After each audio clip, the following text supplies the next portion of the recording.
Cross line laser સ્તર. ચાલો જાણીએ કે ક્રોસ લાઇન લેસર લેવલનો યોગ્ય રીતે ઉપયોગ કેવી રીતે કરવો.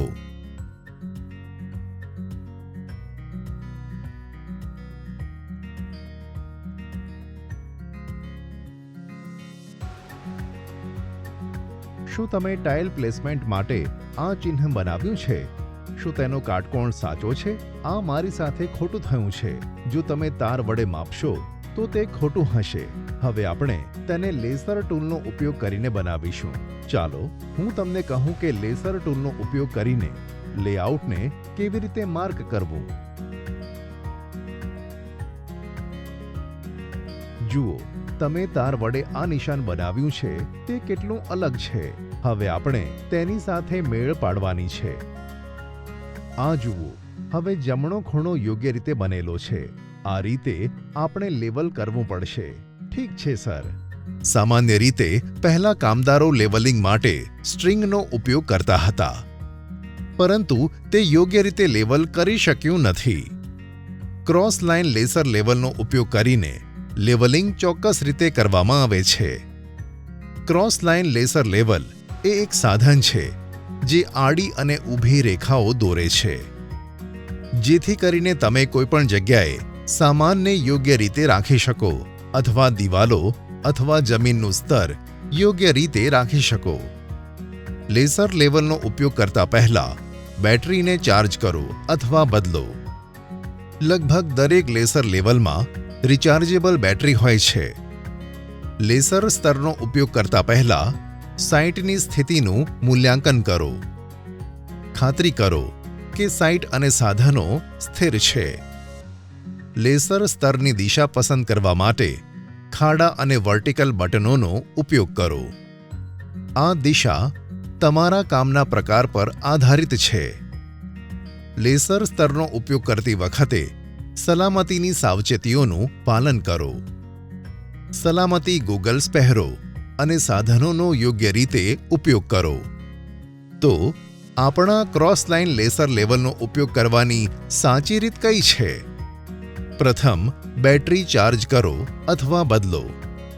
ખાતરી કરો કે સાઇટ અને સાધનો સ્થિર છે. સાચી દિશા પસંદ કરવા માટે આડા અને ઊભા બટનોનો ઉપયોગ કરો. સલામતી ગોગલ્સ પહેરીને કામ કરો. સ્ટીલ ફ્લોટનો ઉપયોગ કરો. ચાલો જાણીએ કે સ્ટીલ ફ્લોટનો યોગ્ય રીતે ઉપયોગ કેવી રીતે કરવો.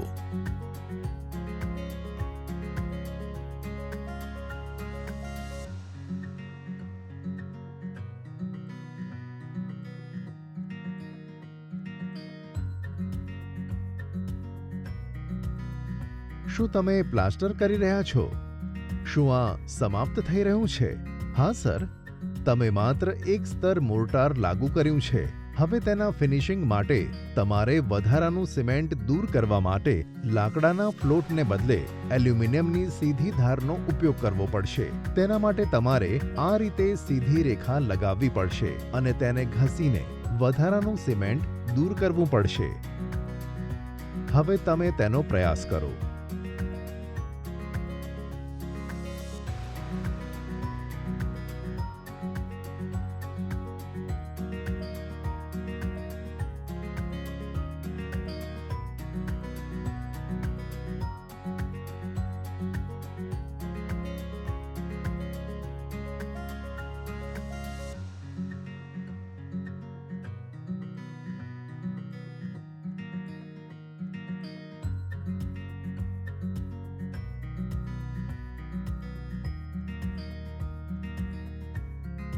શું તમે હવે પ્લાસ્ટર સમાપ્ત કરવા માંગો છો? હા સર, તેથી લાકડાના ફ્લોટથી આ શક્ય બનશે નહીં. આ માટે તમારે સ્ટીલ ફ્લોટનો ઉપયોગ કરવો પડશે. સ્ટીલ ફ્લોટ સાથે અંતિમ પૂર્ણાહુતિ કરો.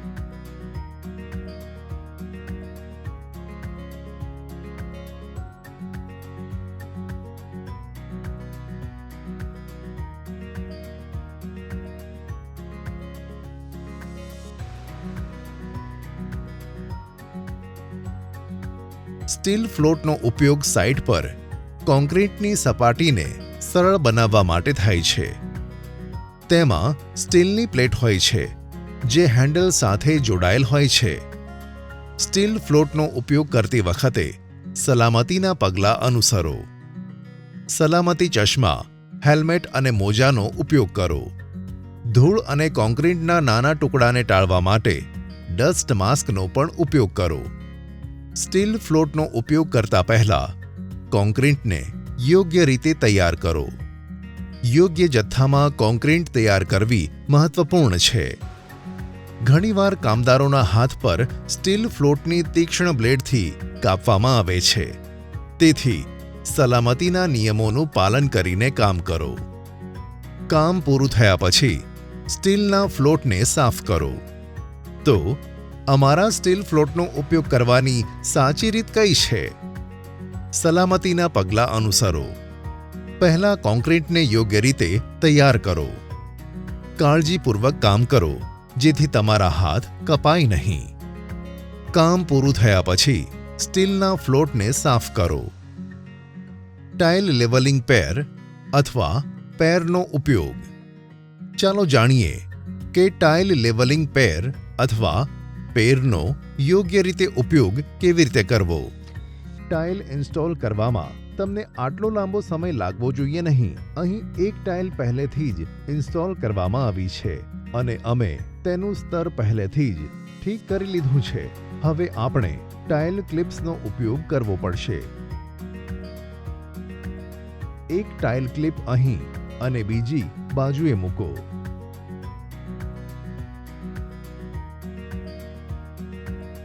એ જ રીતે આપણે તેમાં સ્પેસર મૂકીશું.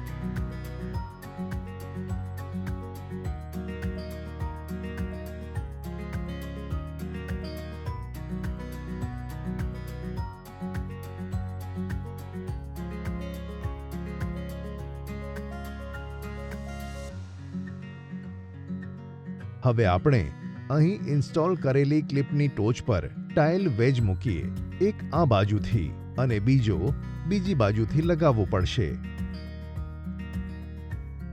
હવે આપણે તેના સ્તરને સુધારવા માટે ટાઇલ લેવલિંગ પેરનો ઉપયોગ કરીશું. તેને આ રીતે ઠીક કરો અને તેને દબાવો. જુઓ, આમ કરવાથી આ ભાગ લેવલ થઈ ગયો છે. હવે તમે તેનો ઉપયોગ કરવાનો પ્રયાસ કરો.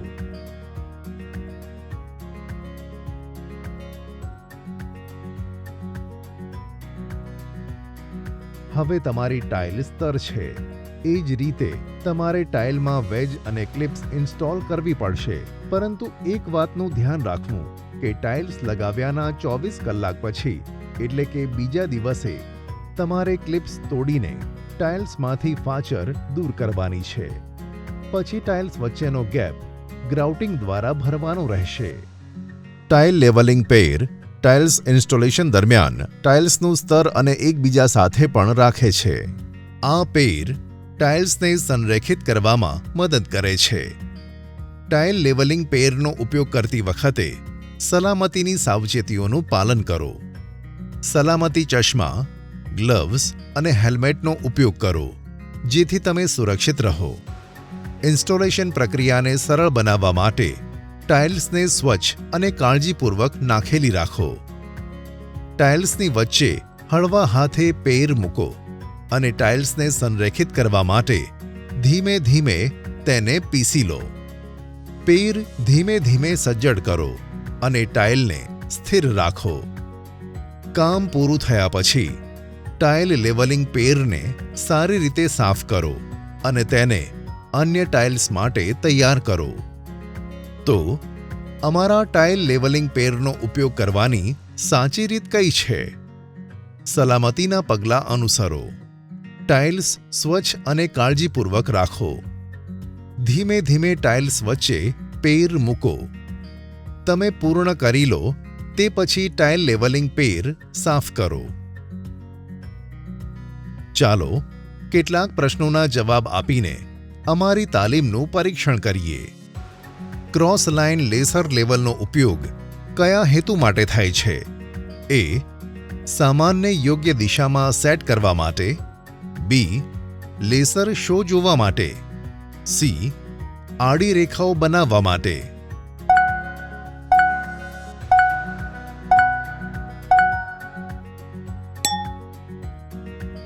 ક્રોસ લાઇન લેસર લેવલનો ઉપયોગ કરતા પહેલા શું મૂલ્યાંકન જરૂરી છે? એ. શક્તિનું મૂલ્યાંકન, બી. પાણીનું મૂલ્યાંકન, સી.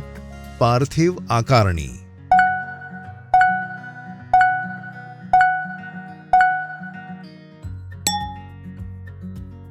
ટાઇલ લેવલિંગ પેરનો ઉપયોગ શેના માટે થાય છે? એ. ટાઇલ્સનું સ્તર અને સમાન રીતે ગોઠવવા માટે, બી. ટાઇલ્સ કાપવા માટે, સી. રંગવા માટે.